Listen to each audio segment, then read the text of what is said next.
بسم اللہ الرحمن الرحیم۔ حضرت ابراہیم علیہ السلام۔ تلفظ کے ساتھ پڑھنا ہے، یہ یاد رکھنا۔ کئی ہزار برس پہلے کی بات ہے کہ ملک عراق میں بابل نام کا ایک شہر تھا۔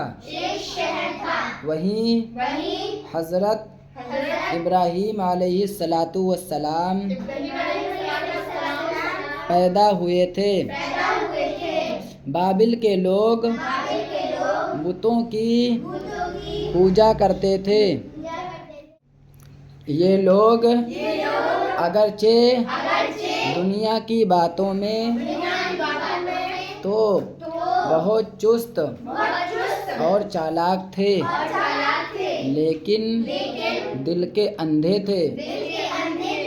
پتھروں کو تراش کر اپنے ہاتھوں سے مورتی بناتے اور پھر اسی مورتی کو اپنا خدا مانتے تھے۔ یہ ایسے لوگ ہیں۔ اللہ تعالیٰ نے بھٹکے ہوئے انسانوں کی ہدایت کے لیے حضرت ابراہیم علیہ السلام کو پیغمبر بنایا اور آپ پر اپنا کلام نازل کیا۔ حضرت نے بابل کے کافروں کو سمجھایا کہ خدا وہ ہے جس نے ہم سب کو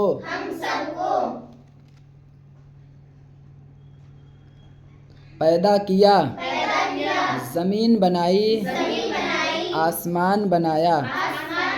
سارے جہان کا وہی خدا ہے، وہ اکیلا ہے، اس کی خدائی میں کسی کا ساجھا نہیں، اسی کا نام اللہ ہے۔ تم لوگ صرف اللہ کی عبادت کرو، بتوں کو پوجنا چھوڑ دو۔ یہ بت بے جان پتھر ہیں، یہ ہرگز خدا نہیں۔ جب بابل والوں نے آپ کی نصیحت قبول نہ کی تو آپ نے صاف صاف اعلان کر دیا کہ اے بت کے پجاریوں، تم سب کے سب کافر اور گمراہ ہو۔ تم پر اور تمہارے جھوٹے خداؤں پر پھٹکار ہے۔ میں تم سے نفرت کرتا ہوں اور تمہارے جھوٹے خداؤں کا دشمن ہوں۔ یہی اعلان کرنا چاہیے ایک متحد مومن کو۔ جو بھی کافر ہیں ان سے یارانہ نہیں، دوستی نہیں کہ ارے تم بھی بتوں کے سامنے ماتھا ٹیک رہے تو ہم تمہاری دوستی میں، ہم بھی تمہارے سامنے ماتھا ٹیکنے تمہارے ساتھ چل دیں، نہیں۔ دین کے کاموں میں کوئی دوستی نہیں۔ ایسے وطن میں، ہندوستان میں رہنے کی وجہ سے اگر ایسے ہی بول چال ہے وہ الگ بات ہے، لیکن مذہبی معاملات میں ان کے تہواروں پہ مبارکبادی دینا، جیسا کہ ابھی دیوالی گزری، بہت سے لوگ دیوالی کی مبارکبادی دے، ہیپی دیوالی، ہیپی دیپاولی، یہ غلط ہے۔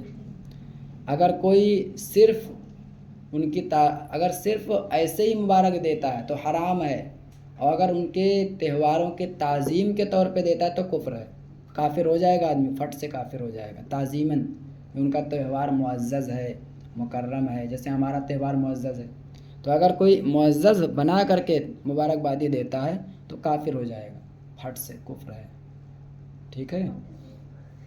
تو خلاصہ یہ، چلو پڑھو، میں نصیحت بعد میں۔ ایک دن بابل کے لوگ اپنے سالانہ میلے میں گئے ہوئے تھے۔ آپ نے ہاتھ میں تیشہ لیا اور بت خانے پہنچے۔ اب آ گئی نو کی۔ وہاں بتوں کے آگے طرح طرح کے عمدہ کھانے دیکھ کر فرمایا کہ اے بتو، تم لوگ ان پرسادوں کو کیوں نہیں کھاتے؟ جب کچھ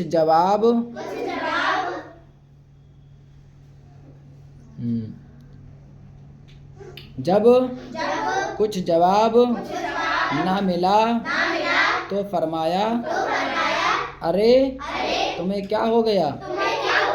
تم لوگ بولتے کیوں نہیں؟ بھلا پتھر کی بے جان مورتیاں کیا بول سکتی تھیں؟ پھر تو آپ نے تیشہ اٹھایا اور بتوں کو مار مار کر چور کر دیا۔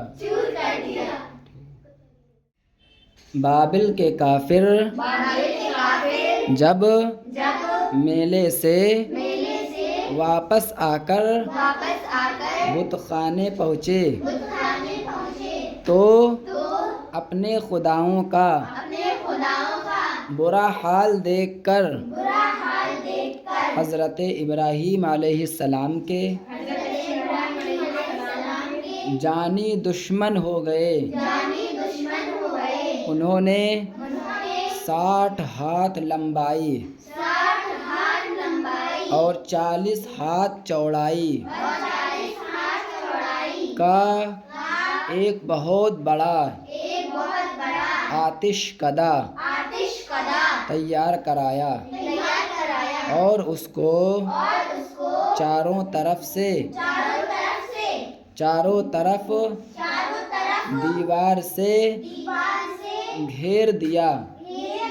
1 مہینے تک اس میں لکڑیاں بھرتے رہے، پھر اس میں آگ لگائی۔ جب آگ بھڑک کر اس کے شعلے آسمان سے باتیں کرنے لگے تو ان کافروں نے حضرت کو آگ میں ڈال دیا۔ اللہ اکبر۔ آپ کے پہنچتے ہی رب العالمین کا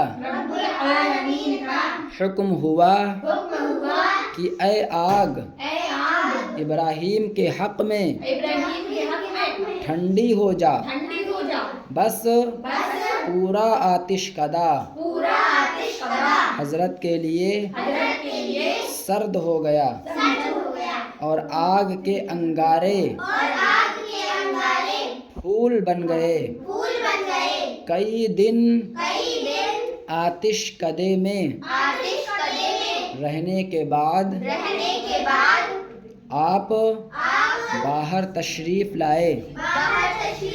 بابل والے آپ کو زندہ سلامت دیکھ کر دنگ رہ گئے۔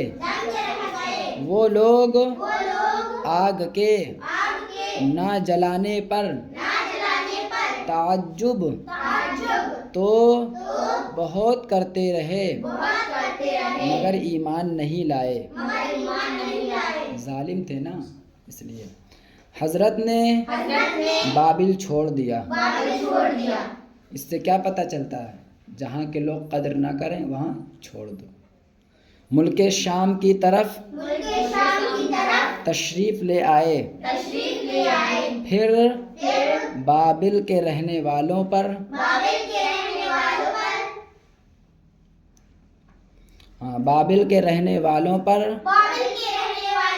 اللہ تعالیٰ کا عذاب نازل ہوا۔ سب کے سب دنیا سے نیست و نابود اینڈ ختم ہو گئے. ٹھیک ہے. پیارے بچوں، نیچے لکھے ہوئے لفظوں کے معنی اپنی کاپیوں میں لکھو. اب یہ دیکھو ورڈ میننگ ہے. ایمان.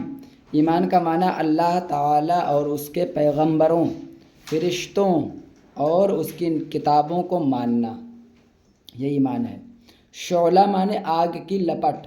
پرساد وہ کھانا جو بتوں کے آگے چڑھایا جائے اس کو پرساد کہتے ہیں.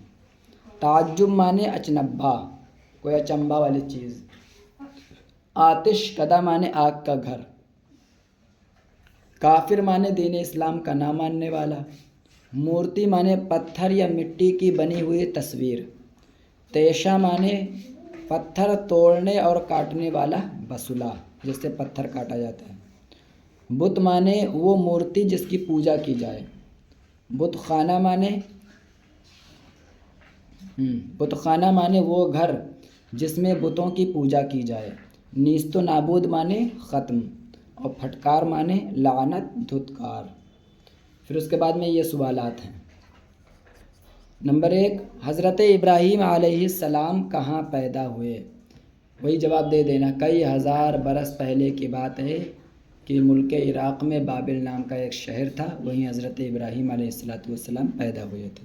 یا اتنا جواب دے دینا خالی کافی.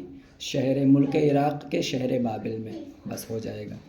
اس کے بعد میں کافروں نے حضرت کو آگ میں کیوں ڈالا؟ اس کا جواب یہاں سے لینا، یہاں سے لینا ہے اس کا جواب. ایک دن بابل کے لوگ اپنے سالانہ میلے میں گئے ہوئے تھے. آپ نے ہاتھ میں تیشہ لیا اور بت خانے پہنچے. وہاں بتوں کے آگے طرح طرح کے عمدہ کھانے دیکھ کر فرمایا کہ اے بتوں، تم لوگ ان پرسادوں کو کیوں نہیں کھاتے؟ جب کچھ جواب نہ ملا تو فرمایا ارے تمہیں کیا ہو گیا؟ تم لوگ بولتے کیوں نہیں؟ بھلا پتھر کی بے جان مورتیاں کیا بول سکتی تھیں؟ پھر تو آپ نے تیشہ اٹھایا اور ان بتوں کو مار مار کر کے چور کر دیا.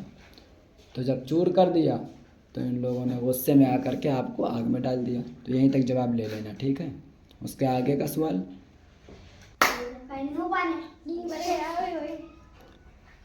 نمبر 3 پہ بابل والوں پر عذاب الہی کیوں آیا؟ اس کا جواب یہاں سے لینا، اس کا جواب یہاں سے لینا.